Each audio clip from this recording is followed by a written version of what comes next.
Max had asked last time we were visiting him in Mankato, he asked if I might share some of the experiences of growing up in the 1950s, and kind of by extension I thought I'd go back to the 1940s, and maybe if you're interested I'll get into the 50s, but let me tell you a little bit about growing up in the 1940s. First of all, I was born in 1940. Now that was just prior to World War II, and I was actually born at a time whenever the war was on the horizon and a lot of people knew that it was coming. But I was born in a hospital, and some of you have seen, the actual bill. It was one of these things that for $16 I was born at Montefiore Hospital in Pittsburgh. But growing up, some of the first memories I have are of the house, and incidentally, whenever I was born, Mom and Dad lived in an apartment, but they were building a house in what was then a new subdivision. And and again, some of my first memories were of that subdivision and the house being built, or not being built, but the houses around us being built. And it was kind of an interesting time because it was a time of actual steam shovels. In other words, they actually had a fire inside of the steam shovel, and it was all mechanical type things. But as a kid, I can remember going over and watching them digging, the foundation for other houses in the neighborhood.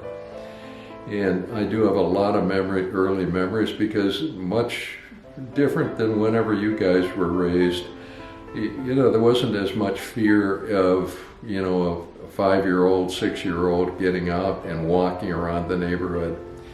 And even getting into some potentially dangerous environments. Whenever they were building these houses, there were foundations with water-filled, or they were water-filled holes that I can remember. But again, growing up in that time period, this was prior to air conditioning in the house, so summers could get really hot in the house. And so much of the time we would try to escape by, again, getting into shady areas, getting outside. As a little kid, I can remember laying on the ground with the idea of getting cooled from the earth under me. And I played with my trucks and cars and stuff like that in the hedges around the house. It was a good time, but again, it was not, like anything of today. The house itself was small. If you haven't seen pictures of the house, I'd be happy to share some of the pictures of the house. The house itself, though, had an underground, or at least a drive down into the garage, that by today's standards you could not get a pickup truck into any one of the garages that were built at that time. But it was tucked under the house. The house itself, though, had a coal-fired furnace for heat, and I can remember the coal man coming at times, and he would pull up, and again there was a chute that he would extend out and then drop the coal down into what was then a coal cellar, and then Dad would go down and actually take a shovel and move the coal from the coal cellar into the furnace.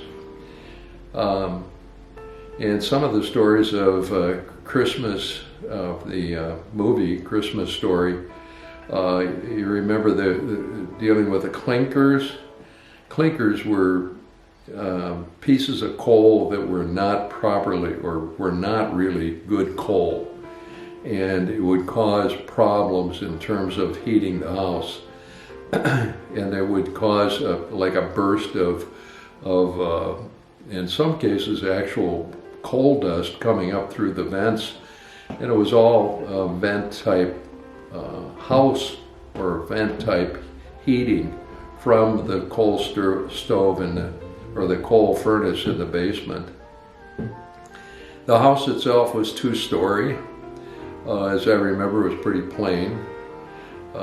Probably the biggest incident, though, right away that it comes to mind is of Jack, my brother, getting a pen. And these were the days whenever pens were you would actually dip the pen into a holder and it would re-ink the pen, and then you'd write until it ran dry. Other pens had a thing that would suck the ink into the pen, and then it would be dispensed as you would write. But Jack had gotten into the ink and got it all over the stairs of the house, and I assume at the time, I don't remember, but Mom just went ballistic on Jack. Jack seemed to always be misbehaving, and I don't know why, but I guess I never had the inclination to do anything really bad, because at least I never seemed to do anything real bad, except, well, let me tell you a little story. While they were building the houses around us, I would go over and watch, and I was exposed to a lot of the people the workmen who were building the houses.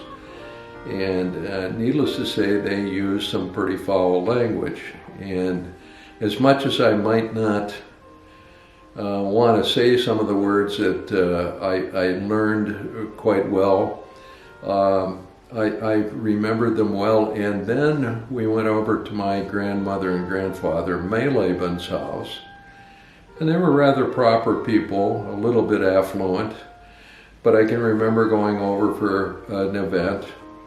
And I chose at that time to say some of these wonderful expletives in front of my grandparents. Needless to say, my mom and dad were your great-grandma, or your grandfather and grandmother, great-grandmother and great-grandfather were very upset with the idea that I was actually spouting these expletives.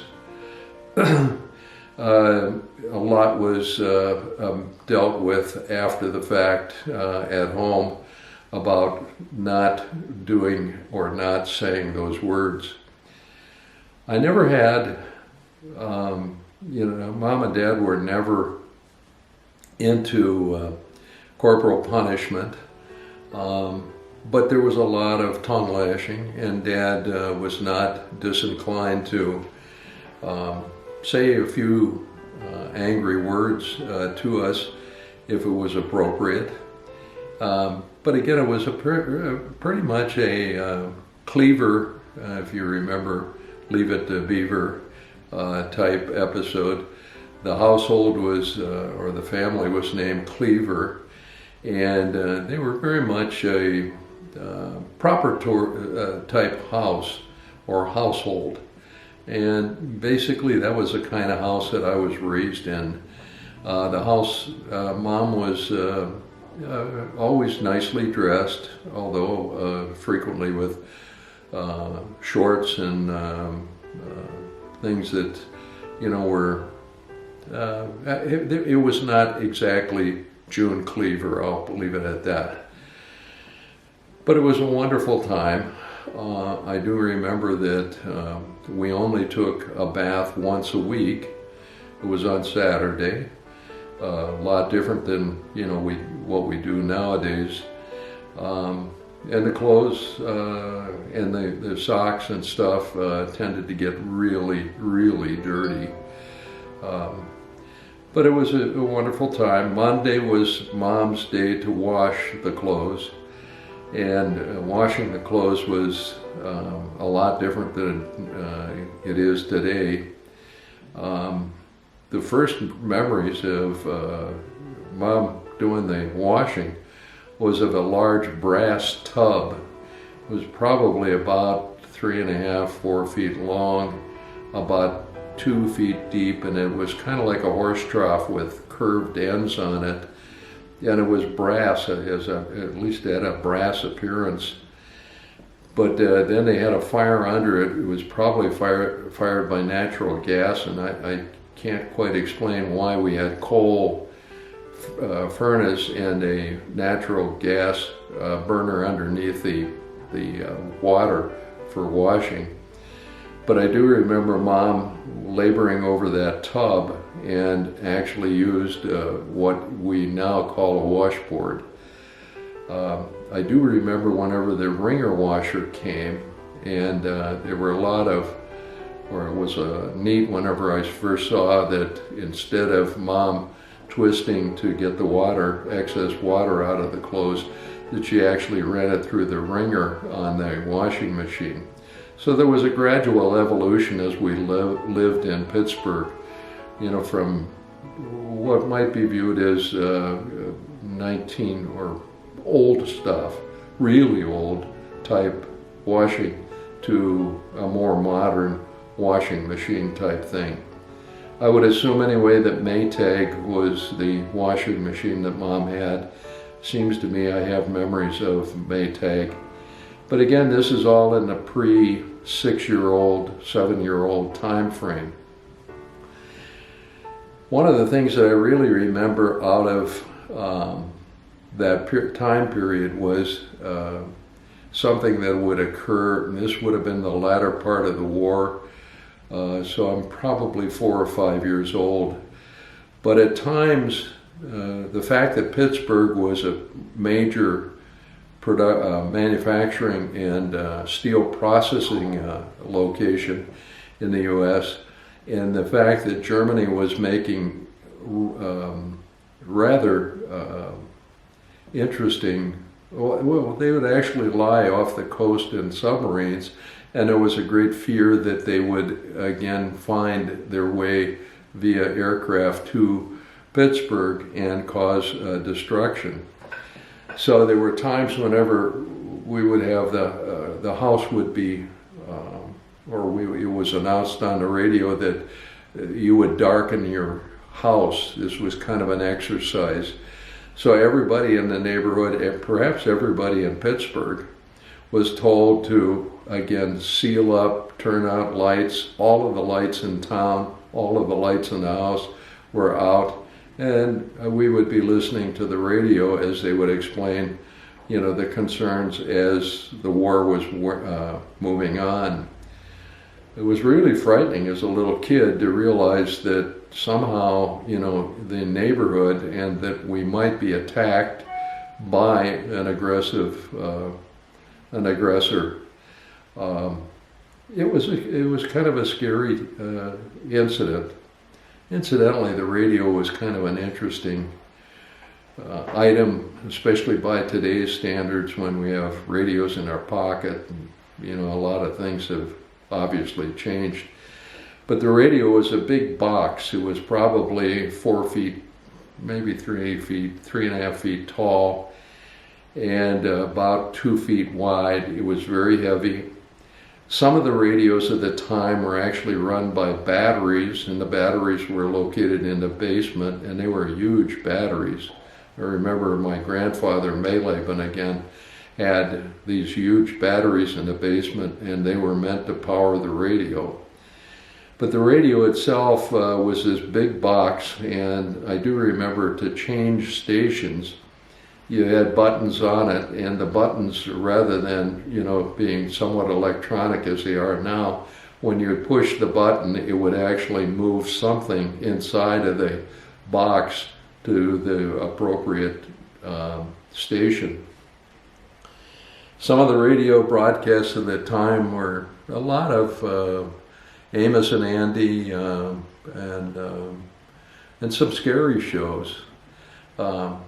But again, it was a rather primitive time. At the time, we were frequently without sugar, or at least limited a great deal in sugar. That was a wartime problem, getting enough sugar. Everything was rationed. And Mom had ration cards, and I do remember going up to, I think it was called Dormont, to, again, get groceries. And whenever we would go to the grocery store, there were appropriate coupons that had to be presented for some of the foodstuffs. Incidentally, the grocery store, by today's standards, again, are really kind of comical. When you go to the register, every item had to have a price on it, and they would push in the price of it. I do remember that whenever you paid for it, you would put your $20 bill or whatever larger denomination to pay for the groceries. You put it in something, and it would be, and there were a long wire or almost string type thing that would take a little basket, and it would take it up into the ceiling and then to the rear of the business, and then they would dispense the change and then send the basket back to the front of the store, and then you could leave with your change.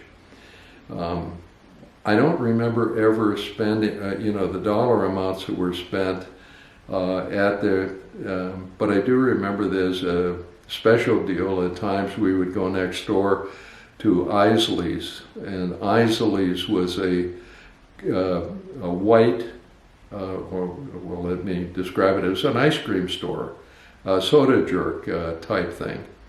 And it was a great treat to go in there. It was all white on the interior, and it was very glistening all of the time. But we would go there and would either get an ice cream or, again, I don't remember the ice cream so much as ice cream floats, root beer, and with ice cream in it. Isley's, though, was one of the highlights of going shopping with Mom. Also, the meat market was the very traditional, or what you might have seen in pictures.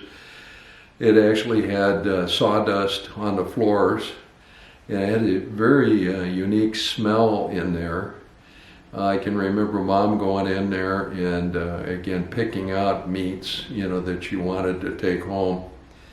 And incidentally, whenever you get home, realize that in about this time period, we were transitioning from ice boxes. In other words, a box, and the coolness was achieved by ice that was delivered out in the street. I do remember the Iceman coming. I do remember, though, that we went to a refrigerator that had a large coil on the top, and this was a big deal when we finally got a refrigerator, at least what was then viewed as modern. It was a friendly time, a good time, though. There was nothing, real depressing about, the time, other than, it would get extremely hot. I don't remember much about the winters, but I do remember the hot summers.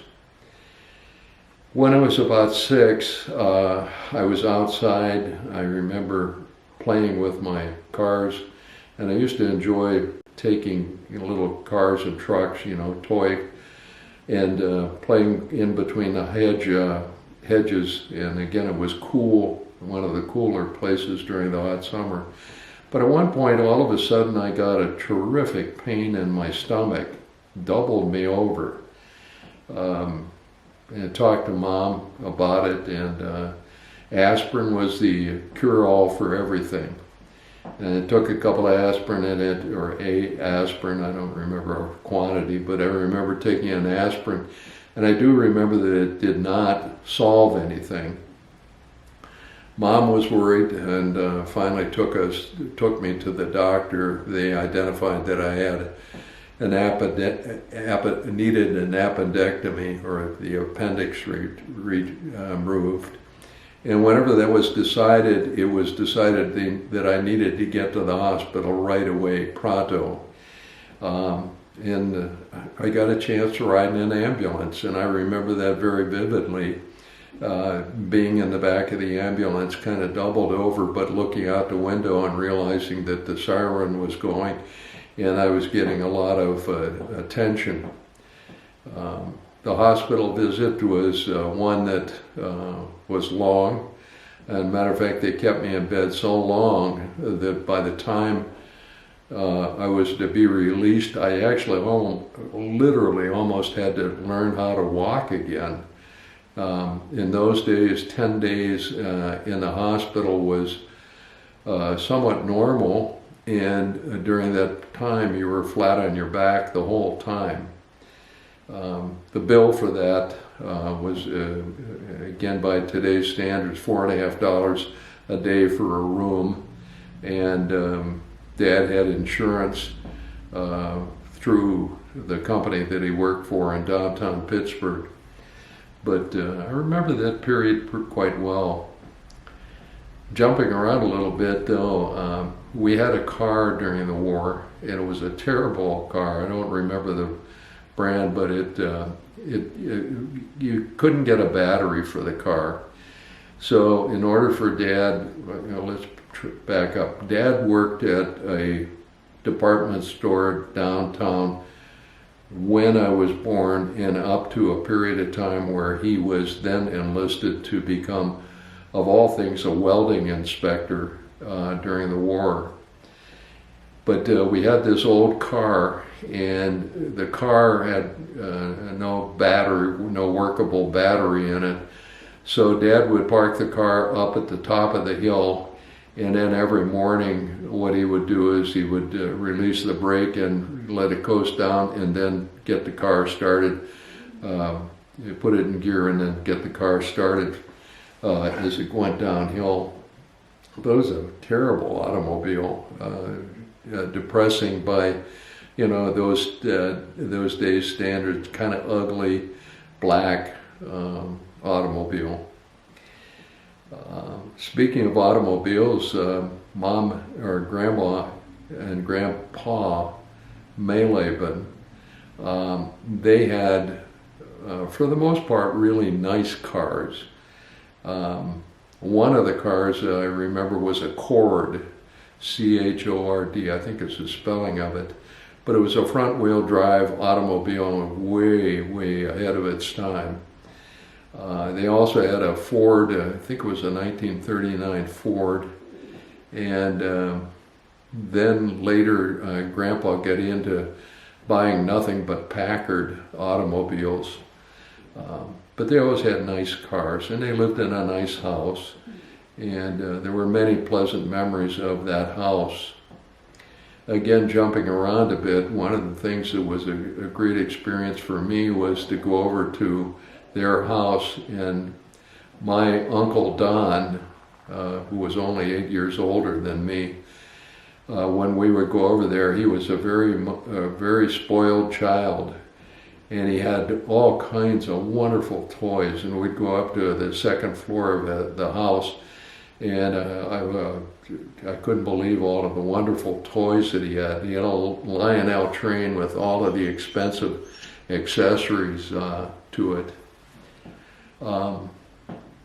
Many of the meals over there, incidentally, that house, Grandma and Grandpa Mayleben's house, had a smell to it.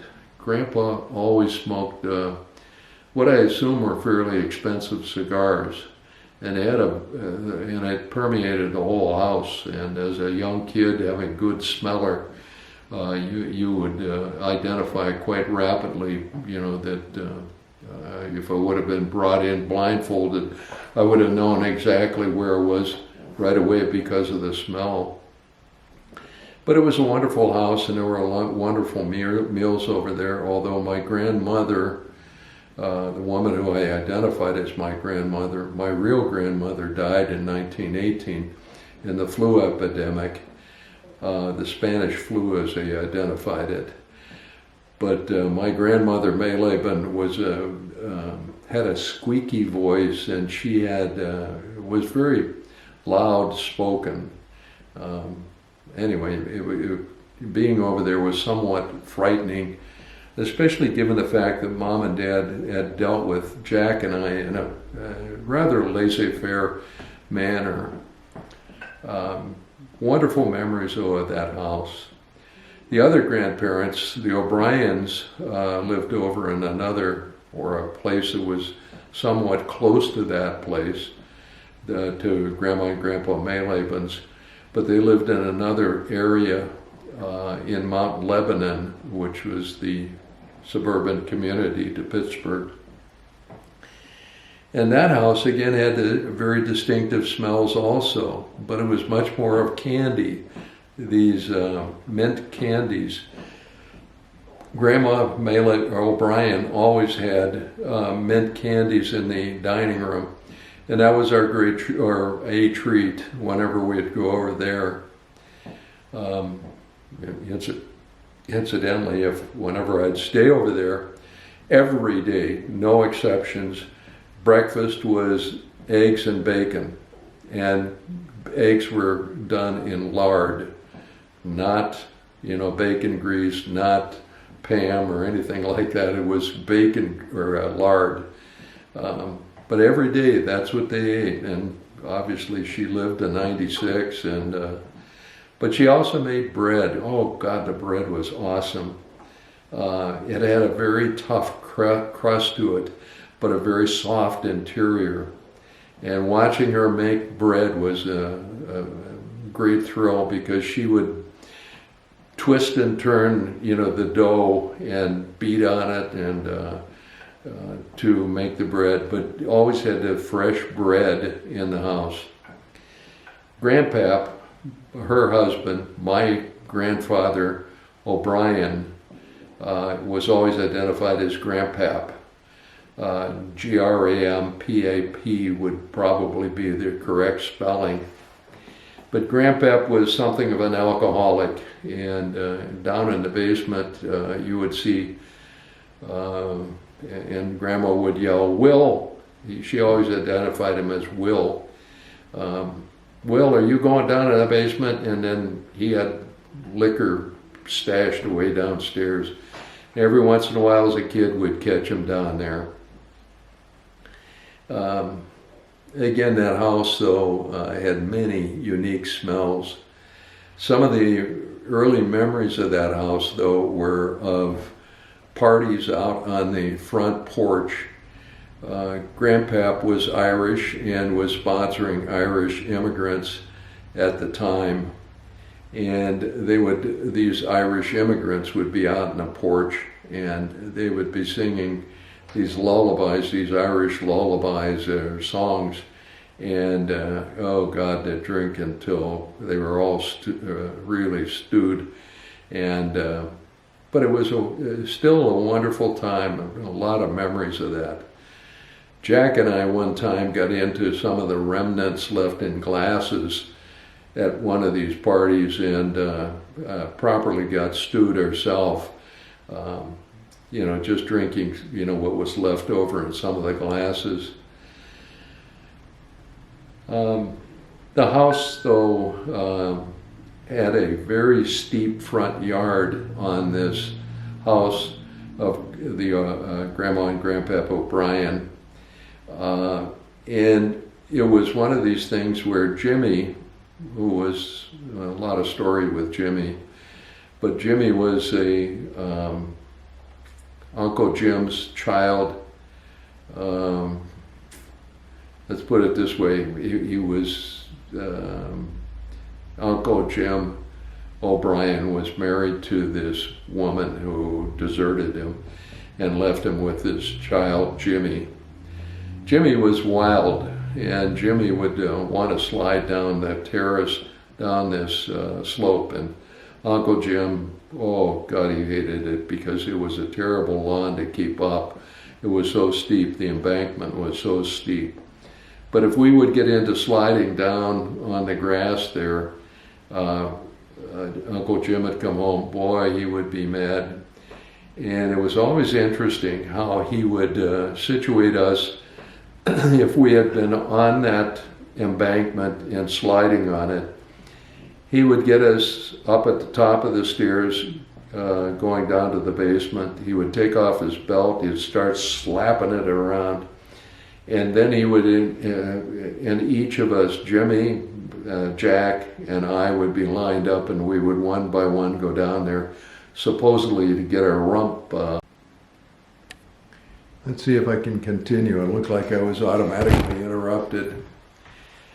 Uncle Jim, though, would line us up at the top of the stairs, and he would start using his belt, whipping it on objects as he would go downstairs, making a lot of noise. But the reality was we never really got much as far as a whipping, especially Jack and I, because he knew that we had been raised in with a lot less discipline, or heavy discipline. Pittsburgh, though, was again a good experience for me. As a kid, it was, there was little that was real unpleasant. Incidentally, learning how to ride a bike, we couldn't afford it, or they couldn't afford, Mom and Dad couldn't afford a bike. But one of the neighbors had a 26-inch bike. In other words, a bike that was meant for a girl, but it was a large bike. And I wanted so bad to learn how to ride a bike. So I figured out that I could, straddle that 26-inch bike and ride it. And so I learned how to ride the bike on my own, up and down the neighborhood on the neighbor's bike.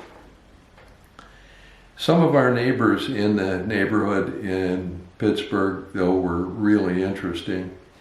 I remember a lot of the neighbors were Jewish.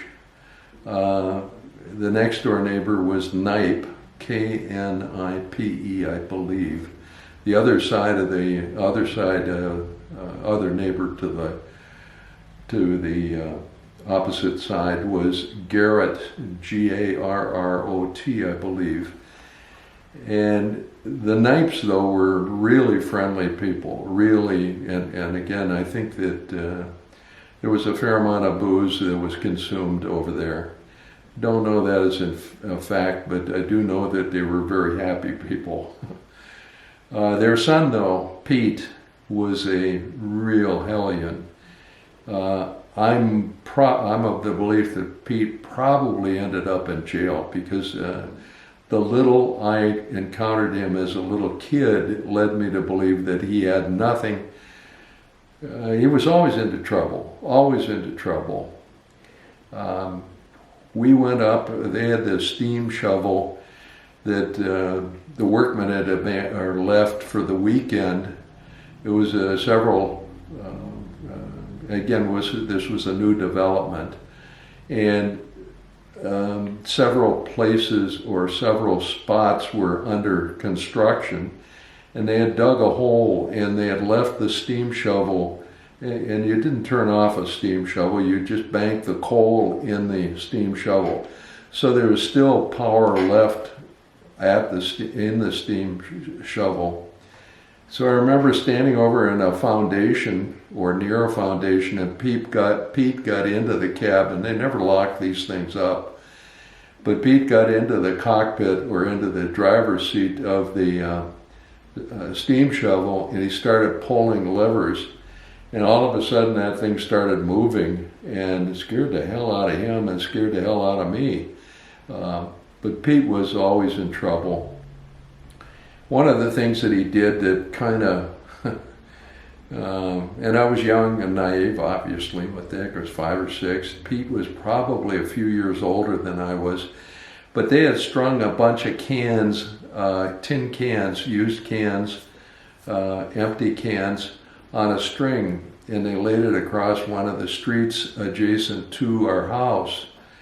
And what they did was they had me over on the side, and they said, whenever a car comes, you pull on that string. And what it would do is it pull it off the ground and then up into, and the car would get it caught in the bumper of the automobile. Well, I'm over there, it's dark. And again, remember that Mom and Dad were rather, there weren't a lot of restrictions on Jack and I. Anyway, we're over there and it's getting dark and the string is put across the street. with the tin cans on it, and my job was to pull the string when a car came by. Well, I did. I pulled the string, and as a car approached, turned out it was a police car. And so I run like crazy and ended up spending a fair amount of time in a window well of a house until the policeman finally gave up and left, cleared off the string and the cans. But Pete, who was good at getting me in trouble. One of the things that I do remember about the winter, adjacent to or immediately forward of the house and down an adjacent street, there was a large hill, and it was great for sledding.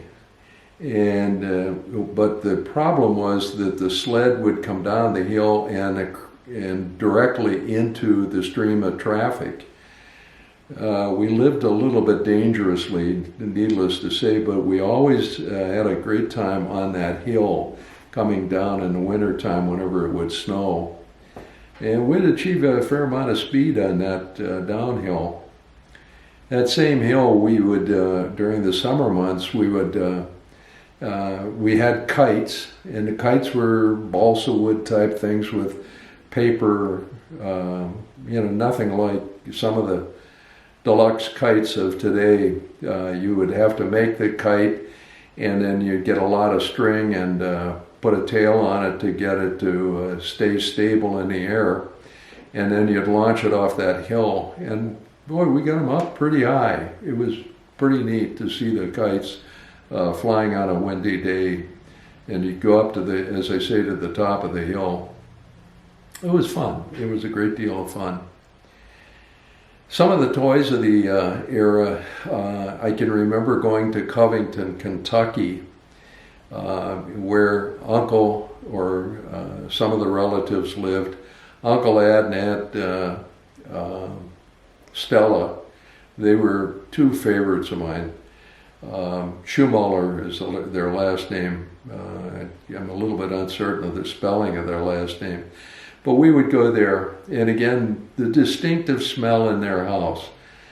Uncle Ad would smoke these pipes, and it had an aroma that was very distinctive. You walk into that house, and again, if you would have come in blindfolded, you would have immediately identified you were at Uncle Ad's house, Uncle Ad and Aunt Stella's house. But wonderful people, and one of the things that he had was a toy. It was a truck, and it had steering of all things. And I was so intrigued with the steering. If you turned the steering wheel of the toy truck, it would actually articulate the front axle or the movement of the wheels appropriately from left to right. But I loved that toy. Oh God, it was wonderful. Anyway, Uncle Ed and Aunt Stella, wonderful smells, wonderful place. They had a pond out and back with goldfish in it, and in later years I happened to stop by that house and visited with the people who are now, or were occupants at the time, and they had removed that pond, and I thought, oh man, that was wonderful. We'd go out and watch the goldfish in that pond. One of the things that was a great delight whenever we'd go to Uncle Ed and Aunt Stella's house was they would have something called knepflis. Now, knepflis were a dough type thing. It was bread, or it was, as I remember, flour, eggs, made into a kind of a noodle type thing, but a very irregular noodle, and put into boiling water. And oh God, it was good. Obviously attributed to some of my girth. Anyway, the many memories, wonderful memories of that house. And as a young man, I fell in love with their daughter. God, I can't even remember her name now. But she was such a beautiful little girl. Anyway, still 5 or 6. I'm trying to stay in that age period of 5 to 6, and still related to our activities in Pittsburgh and our vacations to Covington in this case. Some of the other things that I remember about that time period were bologna, of all things. Mom, and again, we had very starchy diets, but again, very much the meals were basically meat, and in some case fish, or fish-related type things. Ocean, because we'd go to a meat or a fish market in downtown Pittsburgh. Incidentally, one of the exciting things for me as a young person was that Mom would gather us up. We'd go over, get on a streetcar and ride to downtown Pittsburgh and to a fish market. And again, distinctive smells, but Mom would always get, I think they were called, I can't remember, but we would have these fish products brought home. But our diet was pretty much a meat or fish, potatoes, a lot of potatoes, a lot of mashed potatoes. Seldom did we have baked potatoes. And bologna was common for sandwiches. We usually had a bread man that would come by, and he would, and of course these were the days of delivery of milk and bread by individual delivery people who came to your door, along with the iceman, until we got the refrigerator, or a true modern refrigerator. But the house or the meals were always with gravy. God, I love gravy, incidentally. And Mom also did a lot of soups. It was not uncommon for Mom to take a chicken, and you'd buy a whole chicken, she'd make it, and then she'd take the carcass and make it into soup. And to this day, I love soups, especially ones that are made from, for real stuff rather than, these prepared things that you get in cans. But we ate well, and it was pretty obvious that we gained weight appropriately.